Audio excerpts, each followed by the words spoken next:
Comment faire la maintenance de son site internet en 5 minutes? Tout simplement, on va se mettre dans la peau de quelqu'un qui vient de recevoir, qui vient d'être livré par son webmaster. On a donc accès à notre identifiant et au lien pour se connecter à notre site WordPress. Une fois qu'on est connecté, on va aller sur le tableau de bord, juste ici. La première étape qu'on va voir, c'est pas une étape indispensable, mais c'est une petite sécurité qu'on peut faire si on est très prudent. C'est d'aller sur notre extension de sauvegarde. Là, ici, par exemple, moi, ce que j'utilise, c'est WP Vivid Backup et appuyer sur sauvegarder. Donc là, on a l'interface pour sauvegarder notre version de WordPress actuelle avec toutes les informations et toutes les pages dans l'état actuel. Et il suffira juste d'appuyer sur le bouton sauvegarder. Une fois qu'on a appuyé, la sauvegarde se met juste en bas.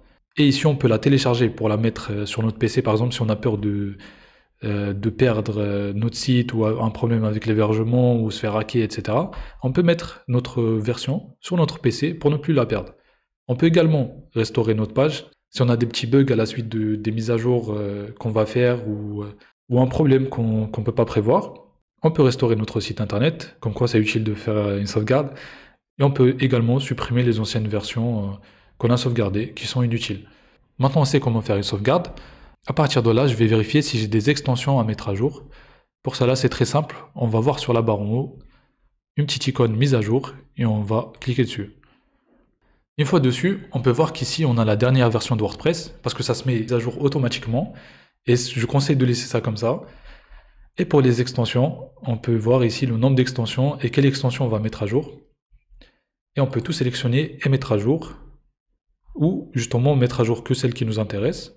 Mais je vous conseille de tout mettre à jour parce qu'en fait, pour la sécurité de votre site et pour le bon fonctionnement, les développeurs mettent souvent à jour les codes des différentes extensions pour faire face à des bugs qui existaient ou des failles de sécurité qui viennent d'être découvertes. Et pour cela, je vous conseille de toujours mettre à jour vos extensions et de pas trop d'essayer au moins une fois par mois de faire ces mises à jour. On a également juste en bas la nouvelle version de notre thème.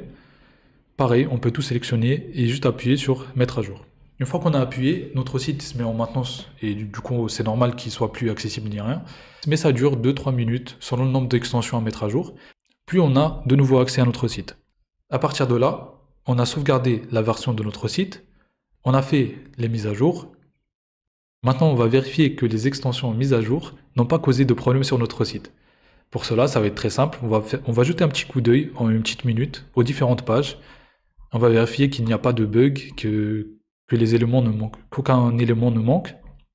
Si on voit que tout est OK, on va retourner sur notre tableau de bord. Donc, normalement, vos mises à jour vont être faites. Les sauvegardes, pareil, si un jour vous changez votre site internet ou vous touchez à quelque chose.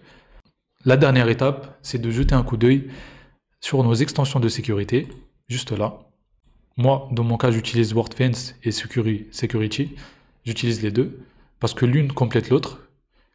Et je peux voir qu'ici, dans Security, j'ai ici les fichiers WordPress de base ont été modifiés. Ça, si vous avez touché un peu au code, c'est normal que ça apparaisse. Mais on peut voir que là, le site est propre, qu'on n'a pas d'alerte. Et on peut également vérifier les dernières connexions. Une fois qu'on a vérifié sur cette extension, je vais aller dans l'extension WordFence, juste là, et dans Scan. Et on va regarder les différents problèmes de sécurité qu'on peut rencontrer. Juste là, je vois que j'ai des problèmes de vulnérabilité. Je regarde quel est mon problème. Et on voit qu'ici, c'est tout simplement les extensions que je n'ai pas mis à jour. Mais si vous les avez mis à jour comme je vous ai montré, vous n'aurez rien ici. Si vous avez quelque chose, de toute façon, il vous dira quel est le problème et vous pourrez facilement trouver une solution pour le résoudre.